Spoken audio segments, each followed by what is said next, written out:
Hello and welcome to the Self-Help Hub for Women. And today we've got another episode of Women Becoming Their Best. We've got Rachel Lawson talking to us. And Rachel has been working for the BBC for yonks. She's worked with thousands of journalists and she's worked as a journalist herself. And now she's set up her own digital marketing company. So Rachel has taken the skills that she's got working from the BBC to set up her own business. But let's hear what Rachel has to say. Over to the interview. Hello, Rachel. How are you doing? Hello, Rona. I'm very well, thank you. Well, welcome to the Self-Help Hub. We're so glad to have you here. And Rachel, can you start us off by telling us a little bit about yourself? So, yeah, my name's Rachel Davis, also Rachel Lawson professionally. So that's a bit of confusion right off the bat. I've been a journalist for over 30 years and have more recently set up my own digital company. So I help people get more visible, and that's either through helping them get PR, media coverage, or it's helping them write in a way that's going to increase their conversions. So they make more money by getting more customers. And it's about writing in a way that really speaks to the person that you want to work with.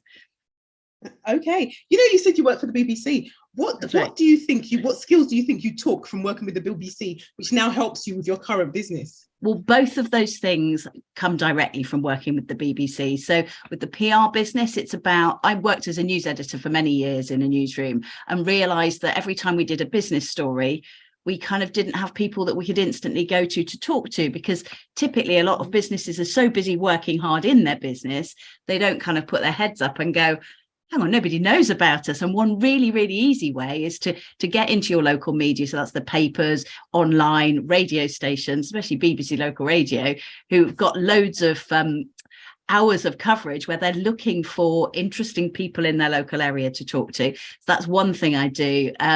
So that was realizing that there was a real gap there, a real mismatch between what the media want and what you as a business people want. And it's kind of a no-brainer really to put those two together. And the other one is, as a journalist, you spend many, many hours trawling through press releases, condensing a lot of information and turning it into a news story that's really interesting for other people and for your audience. And I've taken the concept of having a radio audience, a media audience, into a business audience and a business ideal client scenario, really. So it's writing for a specific person. It's almost like writing for one person who you want to work with, and condensing everything that you want to say into a really simple message. And that varies depending on where you're writing for, whether that's for your website, your social media, a sales letter, newsletter, or a blog, that kind of thing. And what does that actual writing do for you as your business? What will it do? What will it do to help your business? What kind of things does it do to help your business? It basically is a really clear line of communication between you and what you want to say and your customer who doesn't know about you yet. It helps them become more aware of you, because if you're posting more on social media, people get to know, like, and trust you. They get to know what you're all about. They get to know whether you're the right person for them to work with, depending on what your business is.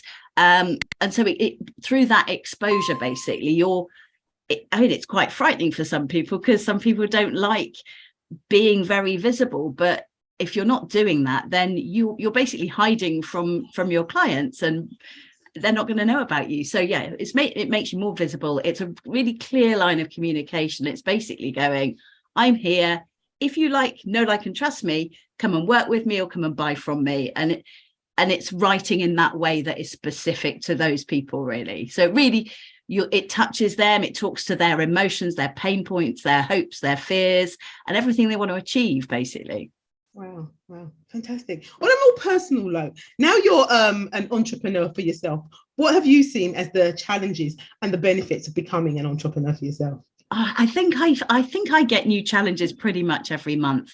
Initially, it was really, I'm kind of, my brain I'm an ideas person, so my brain whizzes off in all sorts of directions, and it was really hard initially just focusing on just one thing to work on, because there's lots of different ways you can be an entrepreneur. There's lots of different ways you can have a new stream of income, and they're all quite exciting when you first set out. So just focusing on one is really hard, because you're having to then ignore all these other possible things, and you see what other people are doing, and it's it's partly that fear of missing out. But obviously, unless you focus and work really hard on one thing, that thing is never going to be properly successful. And then you get all those mental blocks. So I was talking about the fear of putting your head above the parapet and just posting on social media. That's been a real mental block for me. And that first video that I did 2 years ago, probably now, on social media was a real breakthrough for me, because I grew up with 4 older brothers who basically teased me for the whole of my childhood. And when I went to work in journalism, they said, well, it's a good job you're on the radio because you've got the perfect face for radio, which gave me a real complex about appearing in photographs, on video. And I never really even looked into TV journalism, partly because of that, not completely. And I've kind of had to really get over that. And coronavirus helped because of a lot of remote learning. Then got so used to doing team calls and Zoom calls. I just kind of had to get past that, really. So doing that first video on social media was just a natural next step, but it is a breakthrough. And you do have mental barriers all the time. It's when you're working on your own, it's quite hard to be motivated all the time. But and that's why it's really important that we have people like each other, Rona and other people in our business groups, who, when you're having those days, you can talk to and go, oh, help me out a bit here, or just having a conversation just to see what other people are up to helps spur you on as well. Okay, fantastic. Rachel, thank you so much for coming in today and talking to us about what you do. Can you please let us know where we can get in contact with you? Where are your details? Where are you on social media? So you can find me. You can find my websites. I've got Free Media Publicity is my main website. I'm also on Facebook under Rachel Davis, but it's such a common name that's quite hard to find. So if you Google Free Media Publicity, that's the best way to find me. Fantastic. All your details will be in the description box below. And Rachel, thank you again for coming to the Self Help Hub. It's been a pleasure. We can't wait to have you back. Thank you so much. Wasn't that great? Rachel gave us an insight into what it was that she learned from the BBC and how she's used it in her business. And she also gave us a bit of an insight into how she struggled personally to develop into an entrepreneur. So let's take some of what we've learned from Rachel and move on. All her details will be in the description box below. And thank you so much for joining me here at the Self Help Hub for Women. Don't forget to check out my website, selfhelphubforwomen.co.uk. That's the Self-Help Hub for Women.co.uk. I will see you soon. Bye for now.